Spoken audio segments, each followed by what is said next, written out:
Thank you, Stuart. It's always nice to give a talk after Stuart talks. It's a good warm-up act. Sometimes it's a tough act to follow, though. And I want to thank you for the memory.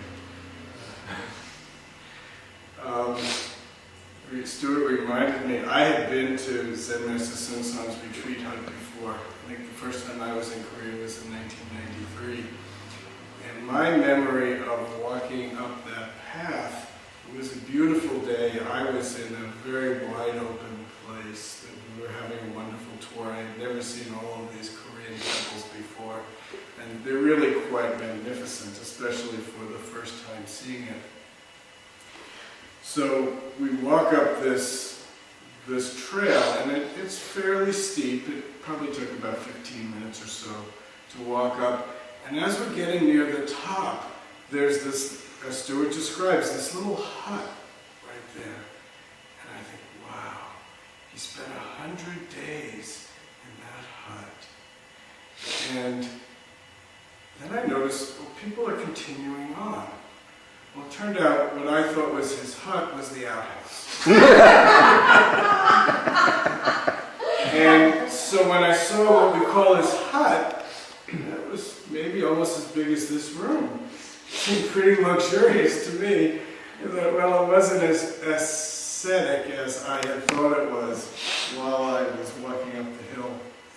And then you get to the top of the hill, and you turn around from where we come from, and there's this magnificent view down to the coast, and then, which I would guess would be the China Sea, I'm not sure, in the distance, and it was just magnificent. So he had this 100 days, and Zen Master Bon Soeng at that retreat mostly chanted during his retreat. As Stuart said, he chanted the Great Dharma. And I could just imagine him sitting right there with this magnificent view, over and over again, just on and on. And when Zen Master Bon Soeng, he kept that practice really his whole life. And in the old days when I used to drive him around, he didn't talk a lot in the car, but I'd look over to him and his tongue was moving. And he would just be doing his mantra over and over and over again, over and over again. So we're walking up the hill, I see this shack that I think is the hut, and my mind makes something. And then suddenly, I realized, no, that's not it. There are many sutras in the Buddhist canon, and in our tradition, we don't study very much, but we have short, you might say, phrases or summaries of what the essential point of the sutras are. And there's a very important sutra in the Chinese tradition called, there's two names for it. One name is the Abbot Sutra, and sometimes it's called the Huayan Sutra. And a lot of Buddhist philosophy, especially Northern Buddhist Zen Mahayana philosophy, is based on this sutra.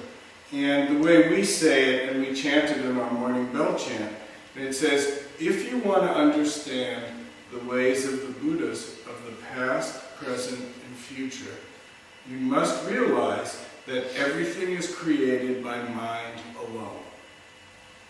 Everything is created by mind alone. You can say, mind makes everything.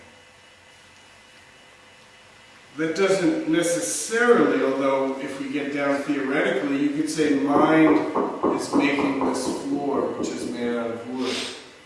But I think a way that it's easier to understand that is our idea and opinion about this floor creates the reality of the view of our lives. So, if you follow the news at all, you may have read that on New Year's Eve, a young man was shot and killed at the Fruitvale barge station at about 2 o'clock in the morning. And it's a very unfortunate incident, that's my opinion. Something that happens periodically. Apparently, as you read the news, you see New Year's Eve is a pretty dangerous time. In 2007, there was another shooting at the BART station on New Year's Eve. And on first reading or hearing about this, I noticed a certain reaction in my mind. Probably a little anger towards the policeman who shot this young man. Maybe a story that I start telling myself about what happened. Last Sunday, I went to visit my younger brother up in Vacaville, and with his wife and my wife, the four of us were talking, and I won't get into detail now, but I was on BART on New Year's Eve, just after New Year's Eve, and there was an event that happened when I was on BART. Somebody pulled out a gun on the BART, in the BART car that I was in.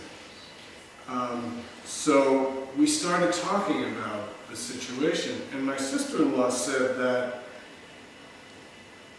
she has a friend who's a BART police, the wife of a BART police officer. And actually, synchronistically, it turned out that the husband, the BART police officer, was the guy who arrested the man from the BART car that I was in when he ran out of the train at the West Oakland BART station.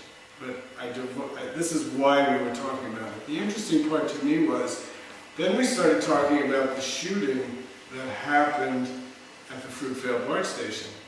And the husband of the BART policeman that my sister-in-law knew was a friend of the officer that shot the young man. And what I've noticed since Sunday, as I read the articles, is that my attitude has shifted as I read it. The BART policeman is now a human being to me. And it doesn't necessarily take away any of the horror of what happened. But now when I read the articles, there's a shadow of the humanity and the suffering that this BART police officer is going through now. And as I was reading the paper this morning, in the paper there are 4 photographs of the event. Somebody had a telephone, a video on their phone, and they apparently took video of it. And I was looking at these pictures, and I realized how subtly the way I'm reading and feeling about this event has shifted. And the important thing is not right or wrong about the event.